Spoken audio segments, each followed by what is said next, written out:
Dette er en ABCDE-gennemgang med mig, Frederik Vinsløv, og jeg vil gennemgå alle trinene i ABCD og sige, hvad man skal lægge mærke til ved hvert punkt. Jeg starter med A, hvor jeg går over til patienten, præsenterer mig selv og spørger, hvordan patienten har det.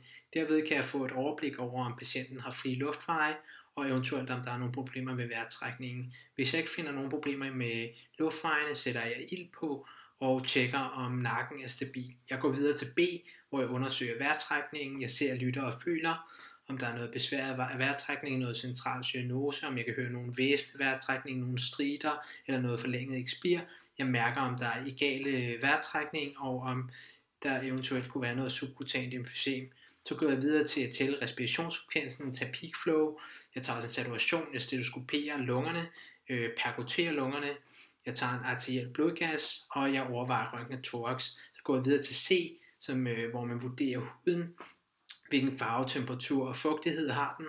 Man laver kapillærresponsundersøgelse og tjekker halsvinestasen, man tager puls og blodtryk, man stetoskoperer hjertet, man går videre til at tage et EKG, man overvejer at lægge telemetri på patienten og eventuelt udføre en ekokardiografi.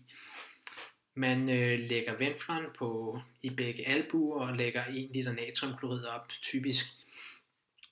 Så tager man nogle blodprøver, og man lægger eventuelt urinvejskateter. Så går man videre til D, hvor man laver en GCS-scoring eller en AVPU efter velbefindende. Man tjekker pupillerne, om de er lige store på begge sider, om de er små eller store, om de er reaktive for lys. Så går man videre til at tjekke, om der er nakke-rygstivhed, om der er noget kranietraume. Man tjekker, om der er nogle lammelser i kroppen. Man tjekker blodsukkeret. Så går man videre til E, hvor man tager temperaturen, man laver en top-to-toe-undersøgelse, man laver lige en kort anamnese, jævnfører sample.